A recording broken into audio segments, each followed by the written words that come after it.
السلام علیکم محترم ناظرین و سامعین، گجرات کا شمار برصغیر کے ان چند شہروں میں سے ہوتا ہے جن کا وجود صدیوں پرانا ہے، جو صدیوں سے آباد چلے آ رہے ہیں۔ یہ وہی شہر ہے جس کے بارے میں سر سید احمد خان نے کہا تھا کہ یہ برصغیر کا خطہ یونان ہے۔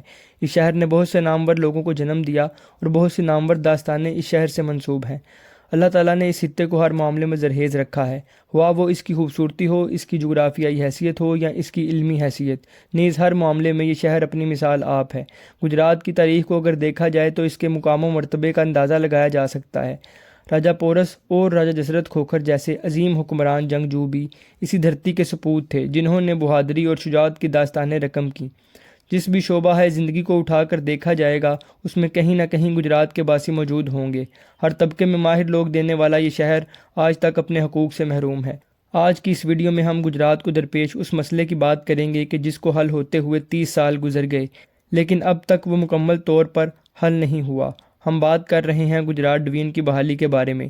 ایک عرصے سے کی جانے والی جدوجہد اور اہلیان گجرات کی محنت کی بدولت گجرات ڈویژن کو بحال کر دیا گیا ہے۔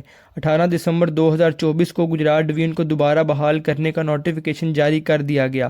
گجرات کو کئی بار ڈویژن بنانے کے لیے محتس کیا گیا، مگر ہر بار کوئی نہ کوئی بہانہ بنا کر اسے ٹال دیا گیا۔ کبھی یہ سیاسی چتکلش کی بھینٹ چڑھا تو کبھی فنڈز نہ ہونے کا بہانہ بنایا گیا، یہاں تک کہ ایک حقیقت سے ناآشنا شخص نے اسے غیر فطری بھی کہہ دیا۔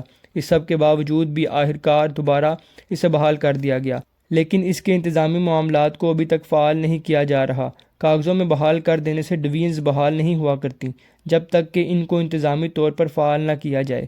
گجرات ڈویژن کا قیام سراسر حقیقت پر مبنی ہے، اس میں کوئی ایسی بات نہیں جس پر اعتراض کیا جائے۔ اگر گجرات ڈویژن بننے کا حق نہیں رکھتا تو پھر گوجرانوالا بھی ڈویژن بننے کا حق نہیں رکھتا، سرگودا بھی کسی میرٹ پر پورا نہیں اترتا، پھر فیصل آباد کا ڈویژن بننا بھی غیر فطری ہوگا۔